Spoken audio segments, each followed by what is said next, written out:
બોલો શ્રી સ્વામિનારાયણ ભગવાન કી. આજના આ જનમંગલ મહોત્સવ, જનમંગલ કથામાં આપણા સૌના અને જેમના હૃદયમાં સૌ જીવનું કલ્યાણ છે એવા પરમ પૂજ્ય સદગુરુ રામસ્વામી, સૌ વંદનીય સંતો, મારી સાથે પધારેલા સૌ રાજકીય આગેવાનો, આઈ કે જાડેજા સાહેબ અને સૌ આગેવાનો, સૌ હરિભક્તો, સૌ મારા વંદનીય યુવાનો મિત્રો, સૌને મારા જય સ્વામિનારાયણ. અનંત કોટી બ્રહ્માંડમાં મનુષ્ય જન્મ મળવો અતિ અતિ દુર્લભ છે. આપણે બધા બહુ ભાગ્યશાળી છીએ કે પૃથ્વીના હજારો વર્ષના અંધકાર પછી પૃથ્વીમાં ભગવાન સ્વામિનારાયણનું પ્રાગટ્ય થયું. અને ભગવાન સ્વામિનારાયણના પ્રાગટ્ય વખતે આખી પૃથ્વીની ચેતના એટલી બધી નીચી હતી. ગુજરાત એ મહાપુરુષોની જન્મભૂમિ ને કર્મભૂમિ રહી હતી. ભગવાન સ્વામિનારાયણે ગુજરાતને કર્મભૂમિ બનાવી અને ગુજરાતથી આખા વિશ્વના કલ્યાણનો એમને સંકલ્પ કર્યો.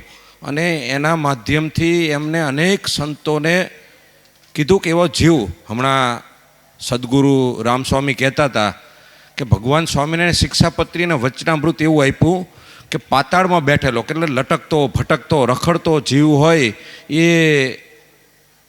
સંતોના સંપર્કમાં આવે અને સંતોને જે ભગવાને કામ સોંપ્યું કે એ જીવનું તમારે પાતાળમાંથી ઉઠાવીને એ જીવનું કલ્યાણ કરવાનું. એટલે પાતાળમાં રહેલો જીવ રહ્યો એને પરમાત્મા સુધી પહોંચાડે, એટલે કે સત એવું આત્માનું સત એવા પરમાત્મામાં મિલન કરવા માટેનું કામ સંતોને સોંપ્યું. સંતો અનેક કામો કરીને એવા કેટલાય બધા લોકોનું કલ્યાણ કર્યું છે. એ પૈકીનો હું મારી જાતને ભાગ્યશાળી ગણું છું કે મને પરમ પૂજ્ય રામ સ્વામીના અનંતના આશીર્વાદ મળ્યા છે. આ હું ખાલી બોલવા ખાતર બોલતો નથી. હું ડિસેમ્બર 2022માં જે પ્રકાશ વરમોરા હતા આજના પ્રકાશ વરમોરાના ભાવ વિચારમાં ઘણો મોટો ફેરફાર થયો છે.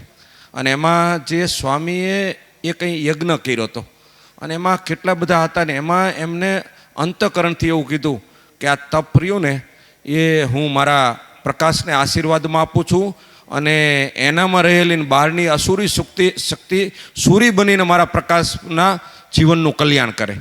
અને એ આશીર્વાદ પછી મારા જીવનની પોઝિટિવિટીમાં અનેક ગણો વધારો થયો. કહેવાનો મતલબ કે સંતોની જે તાકાત છે, સંતો પાસે જે આજે આપણે કોઈ પણ, હું રાજનેતા નહોતો બન્યો તો હું લેટર લખતો, ચેમ્બરનો પ્રમુખ હતો, એસોસિએશનનો પ્રમુખ હતો, પણ મારી રજૂઆત થાય. પણ તમે જ્યારે ધારાસભ્ય બનો ને એટલે તમારી બાબતથી સરકારને એક ક્યાં પૈસા વાપરવા એનું ડાયરેક્શન નક્કી થતું હોય, એટલે મેન્ડેટ મળ્યો કહેવાય.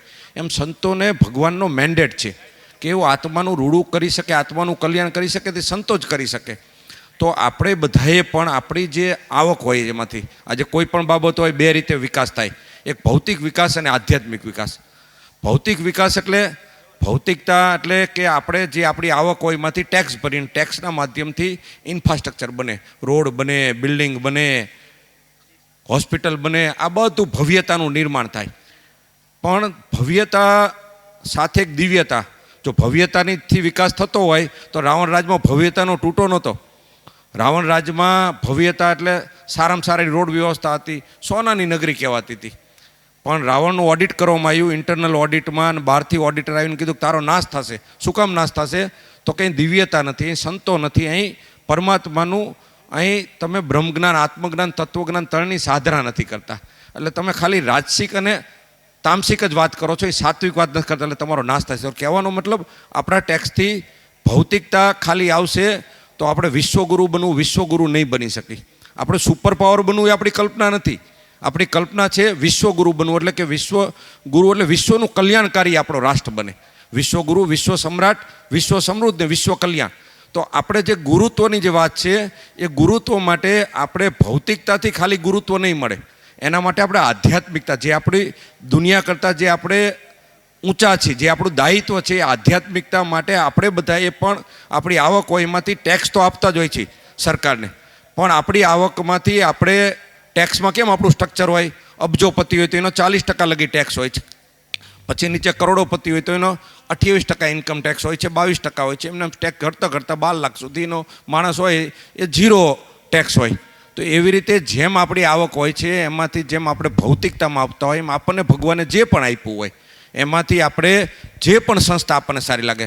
રામસ્વામીએ કેમ કીધું કે અહીં જ આપવું એવું નહીં, તમને જ્યાં પણ સારી સંસ્થા લાગે ત્યાં આપો. આ સંસ્થાનું હું શું કામ કહું છું કે બધી સંસ્થા સારું કરતી હોય છે, પણ આ સંસ્થામાં રામસ્વામીનો ભાવ અને અહીં સંતોનો ભાવ ને હરિભક્તોનો ભાવ અનન્ય હોય છે કે અહીં આપણે રૂપિયો આપશું ને તો આ રૂપિયો રહ્યો ને એ 10 રૂપિયા થઈ અને સમાજને ઉપયોગમાં આવશે. એટલું અહીં હું અહીંનો સાક્ષી છું, હું એનો અનુભૂતિકાર છું. એટલે બધી સંસ્થા સારી છે, એ પૈકી આ સંસ્થા શ્રેષ્ઠ કાર્ય કરી રહી છે. હું મારી જાતને ભાગ્યશાળી ગણું છું કે મને રામસ્વામીનું સાનિધ્ય મળ્યું. છેલ્લી એક વાત કહીને મારી વાત પૂરી કરીશ. ભાવ જગત, હું ઘણા બધા અભ્યાસ કરતો હોય, એમાં મને ધીમે ધીમે કે જગતને સુખી કરવું શું કરવું પડશે, તો ભાવ જગત છે, ભાવ વિજ્ઞાન છે. આ ભાવ વિજ્ઞાન ક્યાંકના ક્યાંક આપણા વડવાઓ, આપણા ઋષિમુનિઓ જાણતા હતા. ઉત્તરોત્તરમાં આપણે આ ભાવ વિજ્ઞાન ભૂલ્યા, અને ભાવ વિજ્ઞાન ભૂલ્યા એટલે આપણી જે પ્રગતિ રહી ને એ અટકી ગઈ. ભાવ એક આપણે જે જોઈને તો હાવ સિમ્પલ ભાષામાં આમ જુઓ તો ભાવ અમૂલ્ય છે, એનું કોઈ મૂલ્ય નથી, અમૂલ્ય છે. તો આપણે ભાવ કરવો એટલે શું, તો કે આપણે ઘર લઈ છીએ એને જો આપણે મંદિર બનાવવું શું કરવું પડે, સંતોની પધરામણી કરો ને એટલે વગર ખર્ચે આપણું ઘર રહ્યું ને એ મંદિર બની જાય. આપણે ગાડી લીધી હોય, 1.5 કરોડની ગાડી લીધી હોય, ભગવાનના પાસે સંતો પાસે આવીને એની પાસે 5 ચાંદલા કરાવી લઈને એટલે પ્રસાદીની થઈ જાય. આ પ્રસાદીની થઈ જાય, શું કામ પ્રસાદીની કરવી જોઈએ, શું કામ ભગવાનની કરવી જોઈએ? તો આ ભાવ જગત એવું છે કે આપણી કંપનીમાં ઉપર નામ લખી નાખી કે આ ભગવાનની કંપની છે અને of the god, by the god, for the god. તો આપણે જે પણ આવક આવશે ને એ આવકથી આવક આવશે અને આવક જાય ને એ બધાયનું કલ્યાણ થશે. એટલે ભાવ જગત, જીમ કોલનની પણ હું બુક વાંચતો તો ગુડ ટુ ગ્રેટ એને એક બુક લખી, અને એમાં 1400 કંપનીમાંથી 11 કંપનીને ગુડમાંથી ગ્રેટ કંપની બનાવી. તો એની પાછળ લેવલ 5 લીડર હતો કે એક માણસ જેને હમ્બલ હતો એ માણસે લેવલ 5 લીડર બની અને કંપનીનું કલ્યાણ કર્યું. તો આપણા ત્યાં તો ગુડ ટુ ગોડ કંપની, એટલે કે ભગવાનને કરતા કરો ને બધામાં ભગવાન જોશું ને તો આપણી સ્પીડ વધી જાય છે. એટલે ભાવ સાધના એ સંતો આપણને કરાવતા હોય છે. આપણે બધાએ પણ ઉત્તરોત્તર ભાવ સાધના કરવી, અને અમને બધાને એ ઉપર બેસાડ્યા. એટલે જાડેજા સાહેબને વાત કરતા હતા કે આપણે સ્વામીએ આપણને અહીં ઉપર બેસાડ્યા. મેં કહ્યું સ્વામી આપણે જનપ્રતિનિધિ તરીકે મૂક્યા, એટલે આપણે સંતો અને એવા કેટલાય બધા લોકો વચ્ચેના આપણે માધ્યમ છીએ, અહીં ઉપર બેસાડ્યા એટલે આપણું દાયિત્વ અનેક ગણું વધી જાય છે. એટલે સ્વામી તમારા આપેલા ભાવ વિચારને અમે જન જન સુધી પહોંચાડવા માટે સંકલ્પ કરી છીએ, અને મને બોલાવી મારા વિચારો વ્યક્ત કરવાની તક આપી એના માટે આયોજકોનો આભાર. જય સ્વામિનારાયણ.